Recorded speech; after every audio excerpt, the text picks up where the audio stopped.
Recording in progress. Also, for some weird reason, I'm the one starting this podcast today. Ew, y'all are probably like, this is the wrong show, right? But no, welcome to the Talentless podcast.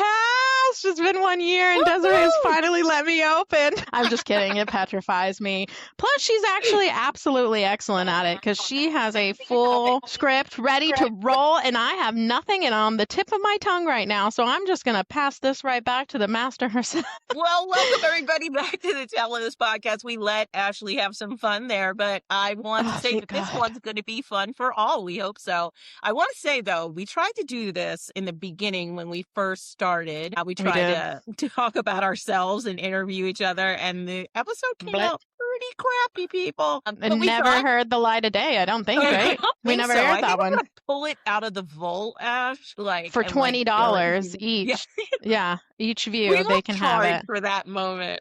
Yeah, it's a sponsorship style BTS. Oh my God, it was horrible. But I will say we're a year in. Congratulations, Ashley. Congratulations, Desiree. No, so 37 episodes in, folks. And for those that have been along this crazy ride with us, thank you so much. If you're new, welcome, welcome, welcome, welcome.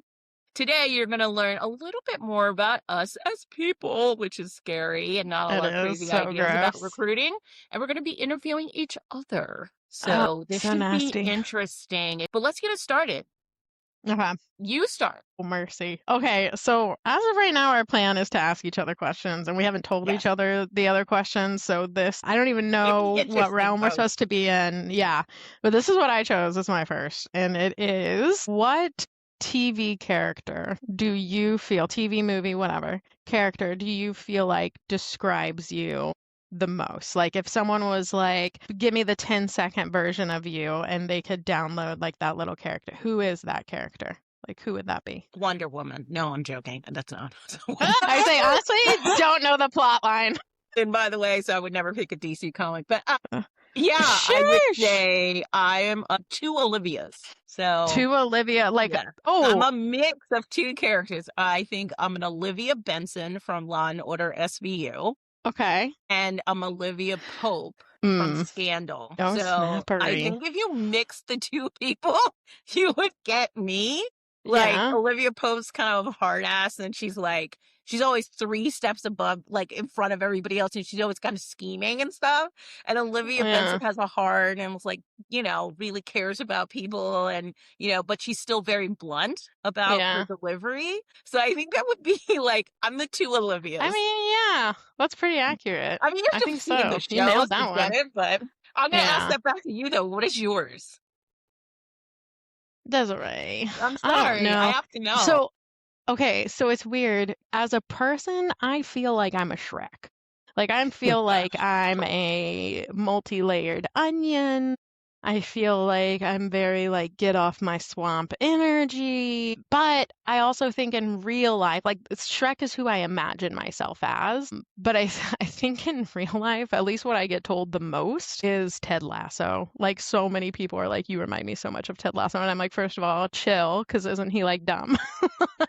But apparently, like, and I've seen the show, but he's just very positive, almost to a fault, but in a way that is like hopeful. And so that's what a lot of people have told me before, is like, you're very much a Ted Lasso. And which I kind of like the Ted Lasso reference only because Ted Lasso actually eventually ends up winning at some point.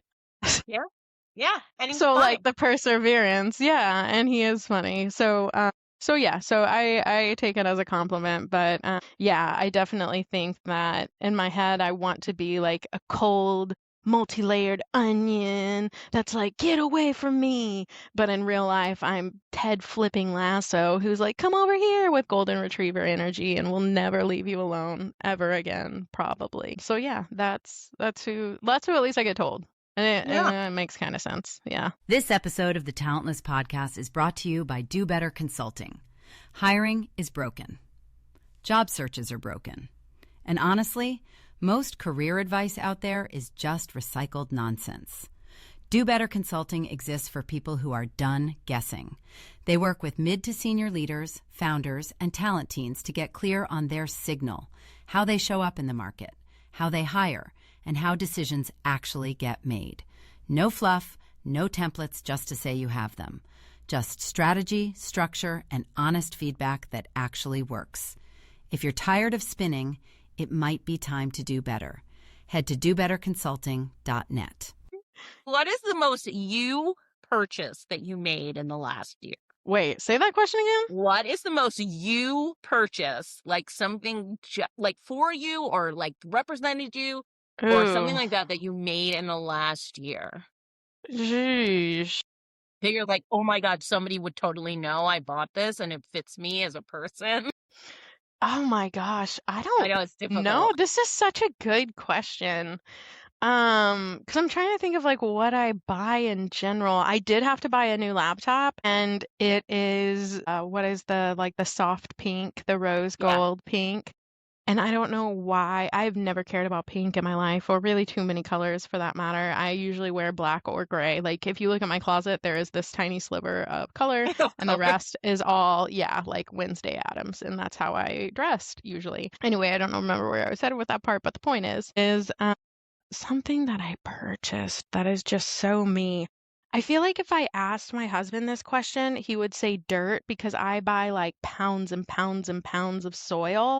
And I am always planting and like reharvesting and like propagating off of different plants. So like I feel like if I asked him, he would be like, that's 100% an Ashley purchase, like this haul of dirt. But I don't know if there's like anything I can think of. I mean, I think that's a good one. We both have that in common. We both love gardening. I think it's good. We do. Dirt is good. There's like piles of dirt outside of my house right now. Literally, mine too. And I have sacks of it because I don't want to use peat moss. Like I have very specific specifications. I'm also trying to teach my kids how to like garden. So like the other morning, Alex woke up. If y'all don't know who she is, she's only like 1.5. And she was laying on her tummy playing in the dirt because was just teaching her like worms, try to dig them up because I do have a compost in some of our garden beds, like an in-bed post. And so anyway, so we were taking some worms over there, but like it was just one of those moments where I was like, this is exactly what I want. Like this is exactly how I want to live my life. Like I don't want this moment to end right now. That's awesome. Yeah, like she just had her little legs in the air, like kicked up, like how you would be like if you're talking on the old school phone. Just I don't know. It was precious. Garden for a living. I would love it. And I'm kind of a wackadoo with it, dude. Like I know plants don't grow like that overnight. Like you're not just gonna pop up and have like a straight up lemon. But dude, if I don't check every like 30 minutes on those plants, like there was a point in time where my uncle was like, you may have to get pesticide for XYZ. I'm like, look, I'm standing guard with these plants like every hour on the hour, it seems. Like I don't know. So we don't use pesticides, not to say that my presence makes any difference, but it is to say that I very, very much I tend to that thing. Anyway, moving onward. It's funny because I was just on a potential partner for the show, and I was talking about the fact that I have a problem with instant gratification, and that goes to my plants as well. So I bought a hydroponic, so I have a hydroponic system in my house. I love hydroponics. Yeah. So it's a big one too, Ash. It has like 90 pod things in it. Like it's huge. You did like the leaf lettuce pole looking. Yeah. Dang. Yeah, it's so awesome. But that goes to my instant gratification needs. Like I can't wait. Like I need it to grow now, and I wanted to like do something now. I have tomato plants out there that still aren't flowering, and it's driving me absolutely batty. Do you have sticked up, like, so that way they're not using energy on holding themselves up? Okay, because I messed up on that. I had a flowering, and then they all died and completed because they didn't have enough energy. They were, like, not able to even hold themselves up, and I was a dingaling who didn't put the proper scaffolding around it. So, there you go. I know. Next question. Okay, all right. And this is, like, this is different than the last question, so don't anybody be like, and that's the same thing. No, it's not. The question for this one is, what is your life song? And what that means to the people listening is, again, kind of the synopsis of like, if someone had to listen to a song that completely, maybe not completely describes you, but got you pretty close, right? Like if you listen to this song, you'll understand me a lot more. Like what song is that for you? Gosh, it's so hard. Like what the immediate song that comes like to mind, like hit me with your best shot. But I'm gonna I'm gonna try to not be a Gen Xer and bring it to like real life, like right now. I would say like Stronger by Kelly Clarkson or Unstoppable by Sia. Anything that like is a song like where you've overcome a lot to be where you're at Okay. and you don't take any crap from people anymore and you're just gonna do what you're gonna do is Yeah, kind yeah, of yeah. my anthem right Yeah. now. It's like I the like music I that. listen to. I just started working out again and I'm like, my partner came in and was like, "What are you listening to?" And I'm like, they're all like women marching on, I mean, DC type songs. But it's that's the energy I get from them. Yeah, I think if you listen to any of those, you'd be like, "Oh, that's Desiree." yeah. Yeah. Yeah, it's No, hard that's a though. bop. It's hard because I love so many genres of music, so it's very difficult. Music is definitely how I speak a lot. Yeah. Like, I think people don't actually know that a lot about me, but like, I was an only child, didn't have a ton of friends until like a few grades up. And so, like, a lot of my time was just spent listening to music, and it's how I learned to actually like feel, describe, and emote things. So, like, a lot of times I'll just be like, just listen to the song and like it'll describe it all. Like, it's stupid, but I'm like a mixtape linguist. Yeah. Like, I think it's cool. I It's very mean, cool. All right. If you didn't get into HR and talent, we didn't start this podcast. mm, What would you like? We had to reverse engineer, right? Your life almost. Like, what would you be doing dude. instead?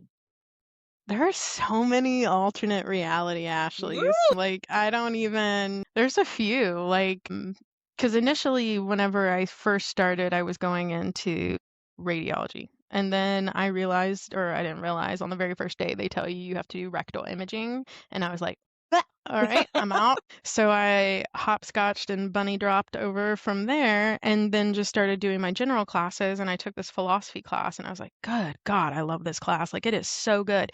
It was the very first time I ever took a class where like getting an A was effortless. Like, I didn't feel like I was studying. I didn't feel like I was trying super duper hard. And so from there, I remember looking up like that day after my very first class and being like, how hard would it be to get a bachelor or an associate's in like philosophy, psychology, whatever. And it was like I could graduate that semester. And so I was like, oh, heck yeah. And 18, 19-year-old Ashley honestly had no plans of the future. And what I mean by that is like I grew up in an itty bitty tiny town. Like I didn't know what was possible, if that makes Yeah. sense. So like to me, the maximum that I was ever going to try and my whole plan was like I might work at Joe's Barbecue or I might do like grocery bagging at Stanton's. No, I'm not like my dream was to be a grocery bagger at Stanton's. I poo-poo you not. And if they ever try to close down in this tiny town, I will tell them I will volunteer a time of my time to work a day at least so I can achieve this dream. That's how serious it still is to me because I just always wanted to do it and I told my grandma I would and I never got to. But for good reason I didn't get to. But to me, the maximum, the height of becoming anything was going to be like maybe get to be the softball coach of the team town. Like whenever I say I genuinely had no plans of a future, I mean it. And so once I got my associates, I was like, if this is what getting a bachelor's is like, and I just have to take classes like this, like I'll be able to do it. And so I did. And then at that point, I was like, okay, I got a bachelor's. Now I need to go get a real job. And I hated that idea. Like I was like, that's disgusting. So I decided to get my master's. And when I got my master's, holy smokes, man. I know people try to be like, oh, you can stop at a bachelor, but there is such a difference. Like you get a bachelor's and you have like a general degree with a light focus. You get a master's and now you're supposed to be one of the SMEs and experts Right. in that specific field. And the way in which you do learning and the way in which you kinesthetically take on research and things like that, it's just so different to where I really actually wanted to be an educator for like a long time. And so even my last year of graduate school, I was teaching at junior college and I was teaching a psychology course. And I wanted to do that whenever I graduated, and they offered me an adjunct role, which isn't that special if you know the difference between adjunct, associate, tenure, like all these different things. But they had not had an associate role in over 17 years. Oh, And so wow. she was like, we're not going to probably have one anytime soon. Wow. And they paid me less than I was making while I was working at the library getting my degree. So I start this off by saying it's weird because every step we go further, like every time we have a podcast and something happens, every time we get posted in Forbes or it's just like this weird moment of like, this is not a height I fathom. Like this wasn't Right. even something on my radar that I could do. And that's why I think I've been fortunate enough to be able to combine educating others with talent acquisition because it has been such a good job. It Yeah. has been such a loving field. It is such a good culture of persona and people that like I want more people to experience this field. I want more Yeah. people to know that there's a way to have a job that just lets you get to know people. Like lets, Yeah. like you're vibe checking. And so it's just weird, but I don't know. So in my head, I would love to say I would be teaching for more than popsicle sticks and bubble gum, maybe something, Yeah. but I feel like talent acquisition was one of those just beautiful things because I feel so fortunate all the time because there are still people my age like and even further along searching for like what should I do? And I Yeah. do feel like I found that. Like I That's do feel awesome. like this is my field, this is my sport, this is what I loved. And I knew it in graduate school because I was doing research on it. But at the time, I wanted to teach about it. And then later, I was like, why don't I just practice it? Why don't I actually do the job of talent acquisition, not just research what their job applicants are doing or what they're doing to make differences and things like that? The only other thing I would say is I totally wanted to be an actress for so long in my life. Like, I wanted to, especially as a kid. Like, I would just like Yeah. practice. And I would like I can imagine it see was a that. rainy scene in a movie. And I was like, Little known story, Ashley's actually a real comedian, believe it or not. She's actually done okay. shows and stuff like that. So, like, I can see that. I can see that. Nah, I'm on Mo season 2. I'm on Netflix. I'm on Fifth Ward the series on Amazon Prime. I am on America's Funniest Home Videos. I was on NBC Stand Up. How any of those things happened was just like right place, right time, and Yeah. just happened to have a little pixie dust of skill to be like, I'll roll with it. Like, all right, let's see about it. So yeah, but yeah, Awesome. acting would have been the dream. All right, Desiree, tell us, what would you be doing if it wasn't this? Yeah, I think I would be doing something in events. I think you would too. Like have my own events company. A huge part of it be weddings. I just want everybody to know that I would be really good. And I did it for a while, by the way, in my earlier career. And I think I'd be really great at that. And I love the energy of events. Yeah. And so I think that's where I would live. I tried it for a while, but again, it was like one of those things where it didn't make enough money for me at the time, and it was a lot of work, and I was young and stupid, and I was like, no, this is not what I want to be doing. I want to have all Yeah. this money. So I got into sales and marketing really deeply and figured out really the science of how sales works and marketing works, and spent a Yeah. lot of my career doing that, and that applied to the event space too at the time.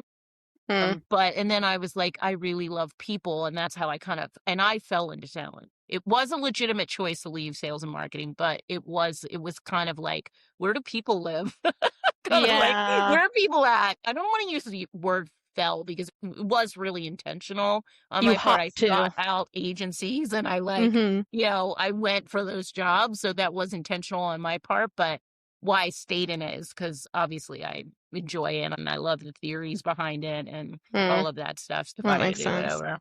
And let me ask you, because you mentioned money too. Mine was money too. If no money was involved at all, like if nothing mattered, you get paid $1 Jeez. million a year, regardless of if you cut hair or pet dogs. I know exactly what you and I would choose, but excluding Yeah. that, what Yeah. would you do for a living if money didn't matter at all? Yeah. I think I'd be a writer. I think I would spend a lot of time authoring like murder books and self-help books, and I'd be sitting in a Yeah. room with like writing novels, and that's what I would be doing. And then the other answers, I would have a dog farm. Yeah. Same. I would live somewhere in like the middle of nowhere with this big dog farm and like be writing books. That's what I would be Word. doing. I I mean, that's pretty dope. enjoy it. I enjoy it to the point of like shutting people out of my life to write. And so I'm like, please don't talk to me. I'm writing. So Yeah. for me, that is like a big deal. But again, it's a hard road with very little reward unless you hit it once. And it's like being an actress, right? Everybody thinks they can be an actress, but it's like 1 in a trillion, right? And so it's that same thing about being an author. I know. So, but yeah, that's what I would do. I would write novels. That's pretty cool. Yeah.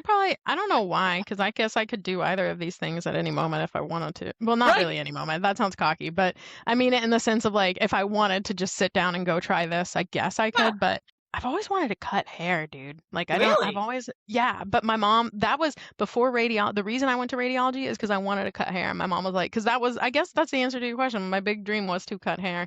And Oh, my mom was nice. like, no, you're not, because I've colored to cut my hair, all these different things. But yeah, I guess comedian too, though, Well, because that's that's really why, because I don't get to make any again, a money in that. comedian. It's like one of those things like, oh, that would be the coolest job, but Yeah. it's also one in a million type of thing, you Yeah. know?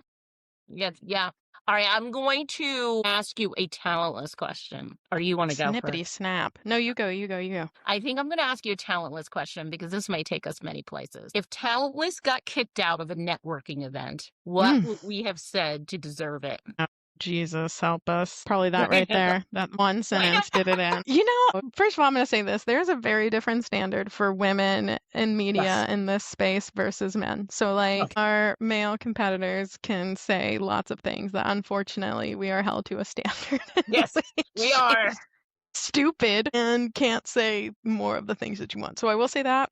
Okay, if someone took us off for saying, I think it would either be we're like too, I don't want to say liberal, but like too much going there, like too much agenda. Like someone like that, I could easily see us getting kicked out for. I could also easily see us getting kicked out for, and people can get mad at me for this, but I am someone who does like to give a little free Palestine, free the people. So, I could easily see that. And even as I say it right now, it's like, maybe we cut this scene. I don't know. We'll find out. But I do think that just has, even though it's such a easy conclusion for all of us to be like, yeah, let people live, it has a lot around it to where I could see it, one day someone just being like, get out of here. And Yeah, I'd I be think it like, would be our politics or our mouth. oh, it's definitely going to be our mouth. Yeah, we have a It's lot of not mouth. going to be, yeah, it's not going to be like a slick dance move or anything.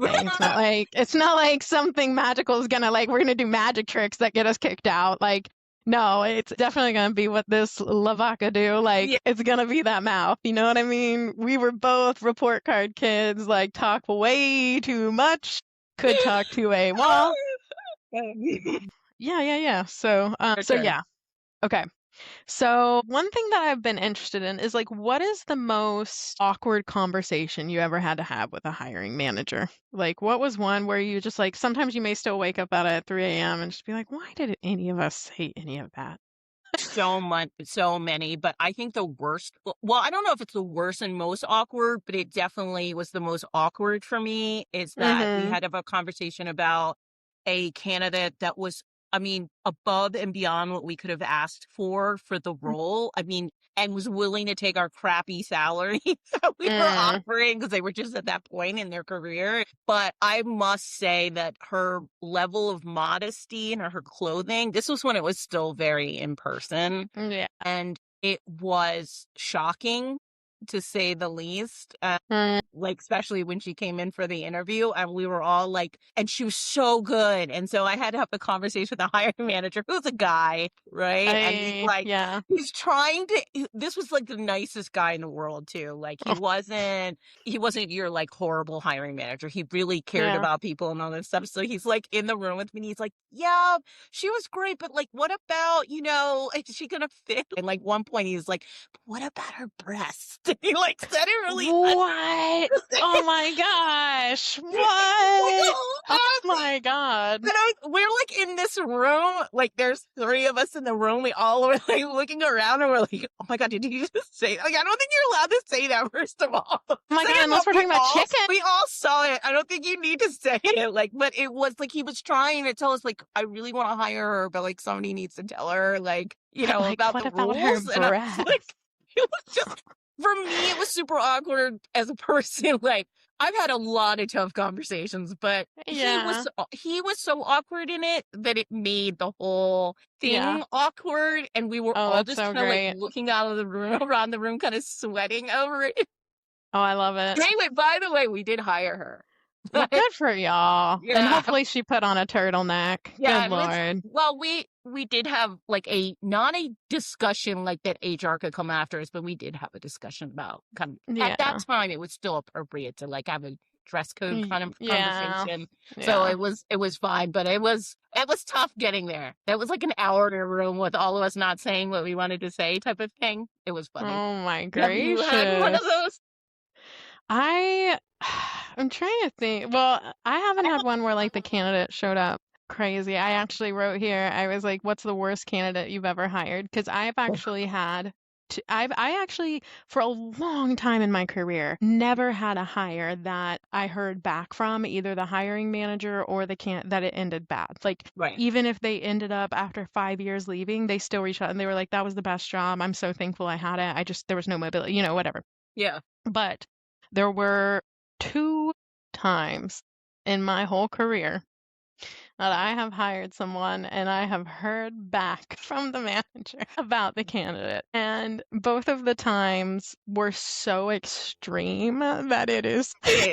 Okay, this one blew my mind because he had to go through like 6 rounds of interviews, this dude. It was for a commissioning engineer, which now recruiters will probably hear a lot of that term because we have all these data centers now that are popping up, but basically the commissioned data centers. And we hired him and he had to do his training out of New York. Well, they brought him in for the first day. He shows up, leaves a little early, said he was feeling sick, goes to the hotel room, and then doesn't come back for like pretty much the rest of the week for work, but is in this hotel room.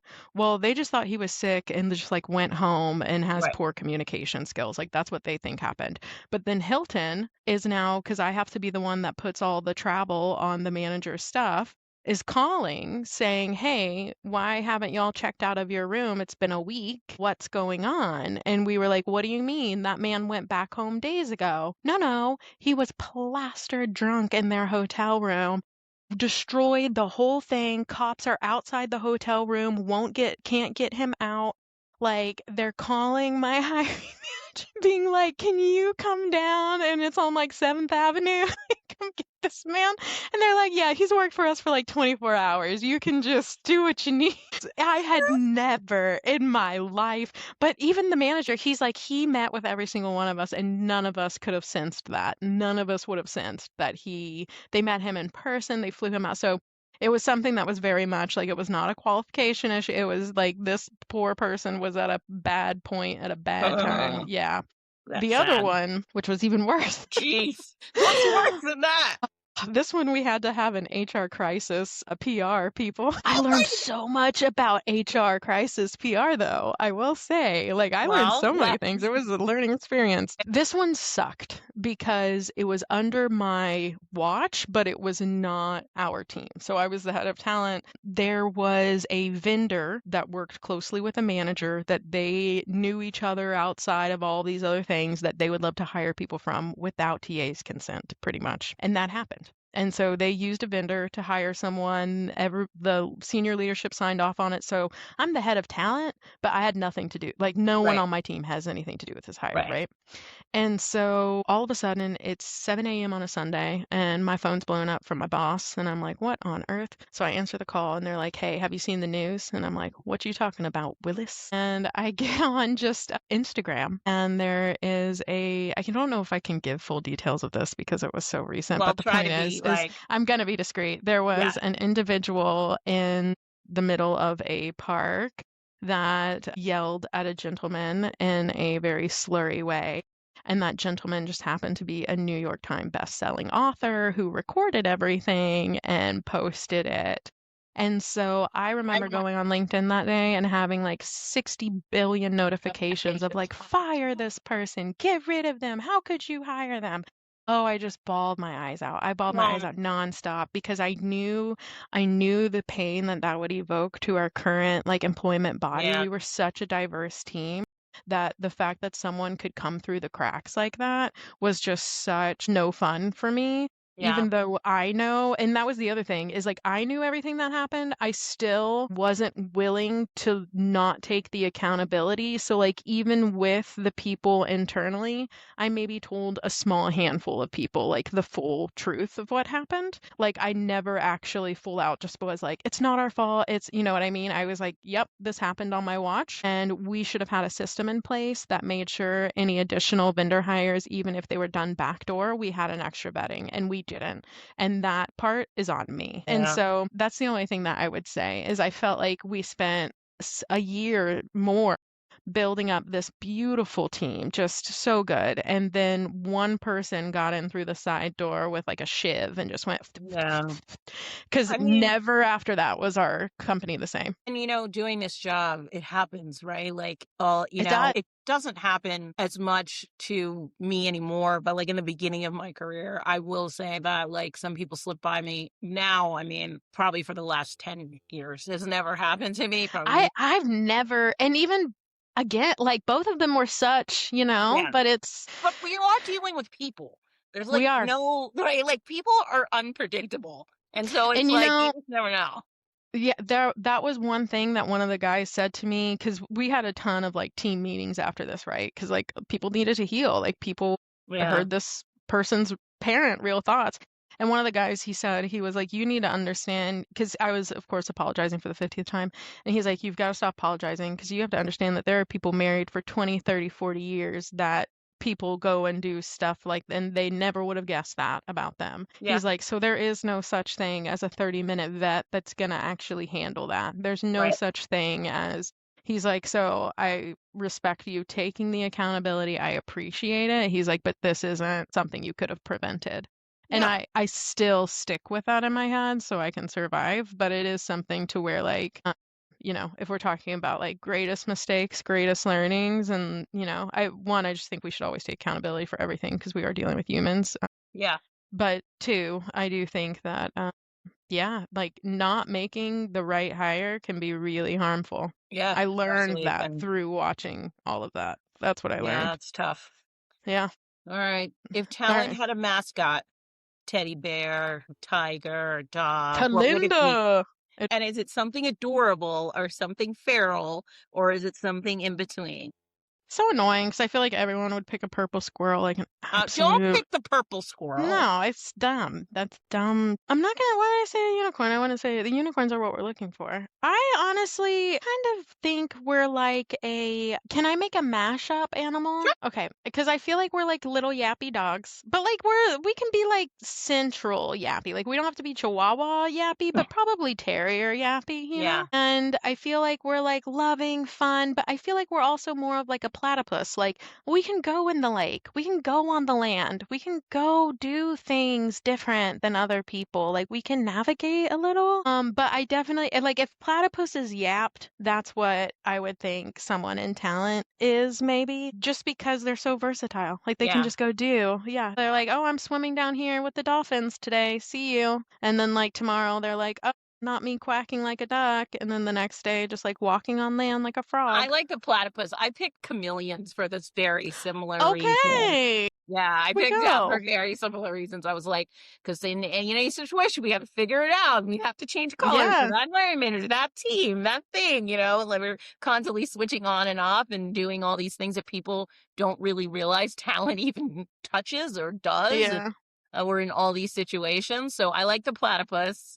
Yeah. That's a good one. Like, let's match a platypus, a chameleon, and a yappy dog. There's our mascot. There she is. I'm gonna make ChatGPT figure out how to make a mascot for that. But come back with some weird stuff. You can't do that on some public computer. Like, don't do that at home, dude. But yeah, I think that's exactly where I went in my head. I'm like, all the things that we do, I didn't have the yappy part, but it makes sense.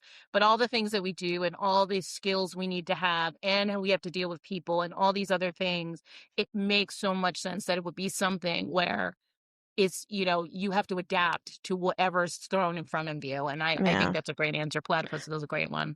Yeah. All We're agility animals. Yes, we are. What's your next question? All right. Why do you do this stuff? Ooh. Yeah. My partner asks me all the time, like, why a podcast? Why recruiting? Why talent? Why any of this? And I'm going to answer the question more about the podcast than I am about talent. I think I kind of already answered that about like my through line through everything I've ever done as people and having influencing people's lives and making sure that organizations treat people fairly. And so that's always been my mission, whether it was in DEI, sales, even in marketing, even all of those things. That was the through line for me. But I think this show for me, first of all, I recognize the bro culture of talent and the podcasting world. And for me, there are voices out there, don't get me wrong, expert interviewers, HR besties, like don't get me wrong, we're out there, Rona, all of those people. I don't want to diminish their value as well, but the overwhelming majority is this bro culture of podcasting in the and in the HR and talent space, and I really hated it. I hated seeing it, and I wanted to hear from women and voices like ours and a diverse group, a diverse voice in the space. And I think it just wasn't there. And I knew that between the two of us, there was value in that. And I wanted people to hear really smart things from you, because that's not my area. And I wanted to hear, I wanted them to hear your intelligence about the reasoning behind things. And I wanted them to have fun about the work that they do every day, which is somewhat thankless. You know what I mean? Like, they don't get a lot of attaboys. They don't get a lot of, so they need a community. And I think there's so many communities in the talent space now, but they needed to hear from other people that the work they're doing is valuable and that it means something. And if they do it right, there is definite recognition for what they do. And I think we've done that kind of effectively for the last year. We've brought on some great guests, and I think we've added value to the world of talent, and I hope we continue to do more. So that's my answer. Is that a good one? Heck yeah, is that a good one? What are you even halfway talking about? It was an excellent answer. And I mean, I didn't want to go down the bro lane too much, but it definitely was a factor. Can I say, though, it's the truth. And it's weird because they're only like 20% of the actual field. So it's literally like, it's this type of confidence and audacity that, like, I don't know what makes us think that we're not qualified after 15 years to do this, but homies who've been in this for 10 seconds and gave someone a resume review are like, I will lead the pack. And it's like, why? And here's the other thing that I will say, and I was just having this conversation the other day. Bro culture is also followed up with sponsors, and they get them so much, so often, so quick. And that needs to change. How economic structures and whose economic circulation is happening with whom and what. Like, I hope that people start paying more attention. I hope that people start caring more about the balance. And because honestly, it should be 8-2. It should be 8 women podcast to every 2 male podcast if we're going based off of the actual, but it's reversed in real life. So it's just something to say that, like, you're spot on. And I'm glad we're here. I don't care if literally only 2 people listen to us and we die. These will be preserved somewhere in some wormhole time capsule Elon satellite somewhere, to where I'm proud of it. Like, I'm proud that we're doing this, even if it's in our own way, even if we're the only ones that ever listen to our own voices, which I can't do. It's so gross. But it's the worst. But I think you're right. I think it matters. At least that's what I'm trying to say. No, I hope it matters, right? And for the people that tune in all the time, I hope that we add value to their job or their day, or maybe they just get a laugh, right? From dealing with hiring managers and recruiters and other recruiters and team leading and doing all the crazy stuff we have to do on a daily basis. And they're like, oh my God, I'm going to go listen to Ashley Does, and they're going to make me laugh about the lizards or something crazy. And we haven't done one of those. I need to give a life story, an update here on something. Yes, I have tons.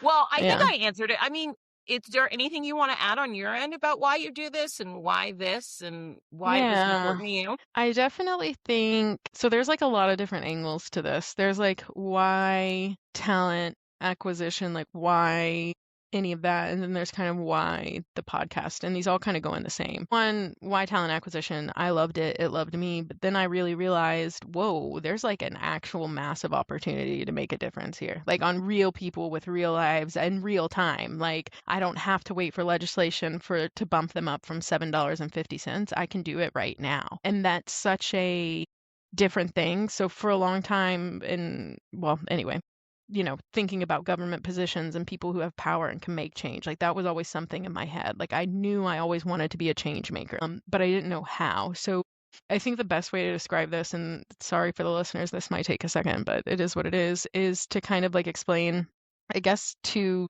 stories that kind of get me here. So one of them is what happens whenever the TA job is done wrong, right? Or like HR's job is done wrong. And then what happens whenever HR and TA's job is done right. And I've been able to be the product of both of those. And so when it's done wrong, it looks a lot like, a benefits manager who's like, hey, did you know that if we can start people on the first after the month that they started with our company for health benefits, we can save, 6 figures a year just by trimming that and cutting that. And so people make those decisions and they think that they're making great ones because they're saving money for the business. But what they don't realize is that you may have someone like a guy named Brian start working for the company and twist his ankle on the clock at this plant site. And they say, hey, well, go to our plant nurse because your insurance doesn't kick in until the first of the next month, and we will get you all taken care of there. And so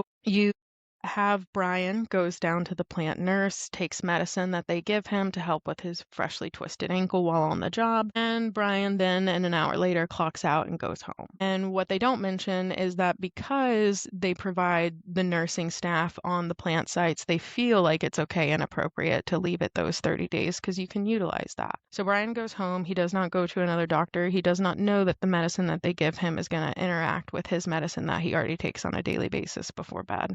So he takes his medicine and he unfortunately asphyxiates that night. And 4 days before his 30th birthday, he dies. And he goes to the hospital and they're trying to bring in a doctor and fly him in. And even though he has no insurance, the doctor does not deny care. He says, I will care for him. However, the hospital has to get a very specific device to that site so that way the doctor can use it. And the hospital and insurance say, well, he has no insurance. We can't support that. We can't bring that here. So even though there was care that was able to be provided, even though there was equipment that would have saved his life, because he did not have insurance, he did not go see the appropriate doctors, he did not get the right medication, and he was unable to be revived because they were not willing to spot however much the cost were up front to get those medical devices down to him.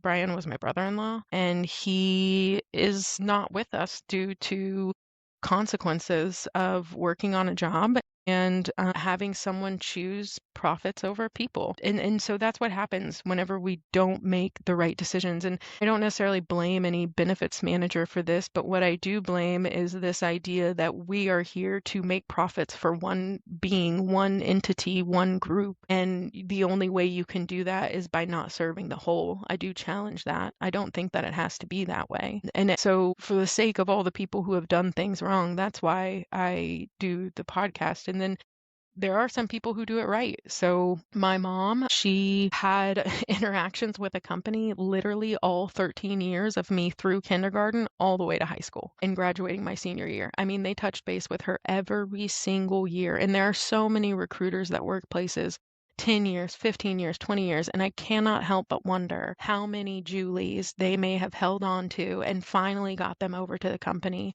because my mom worked 3 jobs majority of my life. She got pregnant with me at 15, had me at 16, and was a single mom. The idea of her being able to work just one job and have salary was an absolute dream, and they pursued her for that. She never would have made it out of our tiny town work-wise had they not seen value in her, because she didn't have any degree, she didn't have anything. She was just someone that whenever they would come and do demos, she just asked a ton of questions about the product and wanted to understand it better.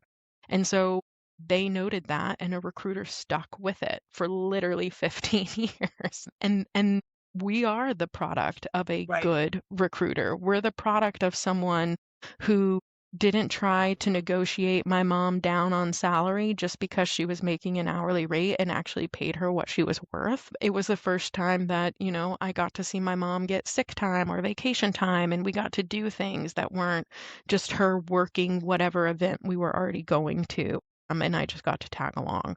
So, I mean, it changed the overall well-being of our life. Just like, decisions with HR benefits changed the overall well-being of our life, but in a different way. It's just, it's something that's so powerful and so important. And the way that we do it, God bless, does it matter? And I know to some people, whenever I say that's so dramatic, like we're just filling jobs, like we're chill out, we're just filling jobs. But to me, it's like, no, you're not. Like you're doing so much more. And I know people don't see it like that, but it is very much, it can bring life, it can bring demise, it can bring, wealth, health, and the pursuit of happiness, and it can deny all of that as well. And so for me, that's why I do it, is because I think it's such a powerful gate that we hold, but two, the way we hold it matters. Yeah, absolutely. I mean, I can't tell people enough, like, how much recruiting, and I think this is why I get so frustrated with organizations as a whole about the skipping over talent as a real value, is because we do hold the keys to people's success and life and their salaries and their happiness. And like, there's just so much that goes into talent versus just being an order taker. And for the people that do this job right, they influence so many people's lives over the tenure of their career. And it's just amazing. I mean, I can't tell you, there are stories that I have that actually make me cry about how I influence somebody's life. And like, those are the reasons that I'm in talent, right? And those are the reasons that I stay in it, even though it drives me insane sometimes, right? And so I hear you, and thank you for bringing the mood down from here to like here, Ashley. You're great at that. Okay, my bad. Yeah, no, I'm so good at like just settling everybody in and then kicking them while they're down and then being like, all right, stand up. So good at that. I wish I could show my funnier side a little bit more. I know that sounds silly and stupid as all get out, but I don't know. I feel like I could be funnier on this show. I'm just not. Well, you need to come prepared sometimes, like with who we're actually talking to, and maybe you could be funny. That's the only thing I want to say to our listeners. I swear I am actually. But something, that's why I'm an ex-comedian. It's the X. It's because I wasn't that funny in the first place. Like, hello. So I just need one to ease up. They're out here expecting like a type 5 with a hot 10, and I ain't got neither. So just slither down, friends. I'm going to be able to fill this time, but I'm going to leave this on, if you had 60 seconds to explain this show to someone who had never heard of us, never, doesn't even know, they're like, Talentless, what are you talking about? Why is it even named that? Why are you doing it? Like, what is that show? Explain it to the folks. I would say that Talentless is hiring for hillbillies. It is how to do talent acquisition, but do it the actual right way. And listen, we're not gonna talk to you about rough and fluff and stuff. We're gonna give you the actual research, the actual numbers, the hard data that talks about it. We're probably gonna give it to you in a little bit of a silly manner because this is life, like life is life. So like, let's all just chill a little bit. And talent should definitely be the sitcom of the world, not necessarily the dramedy. And then I think that that's pretty much it. It's just we're a podcast with two ladies that talk about hiring and we a little silly. Yeah. Don't expect too much and you'll be happy. Talent should be fun, people. It shouldn't always be a crisis mode like it is on LinkedIn. Please let me say that. Dude. Well, there people goes our popping sponsorship. off. There goes our sponsorship from LinkedIn. Anywho, folks, thank you so much for joining us on our anniversary episode. Please check us out on YouTube, LinkedIn. We're on Threads now as of 2 days ago. We are everywhere that you can probably find us. Please sign up for the newsletter on Beehive. Happy anniversary, Ashley. This year has been fantastic. I can't wait for year 2. To our listeners, thank you so much for joining in. And join the giveaway if you haven't already. Also, before we close out, Desiree Goldey, you do so much for this podcast. You do everything. You write everything. You like all the things happen because Desiree Goldey makes this world turn. So to Desiree, thank you so much.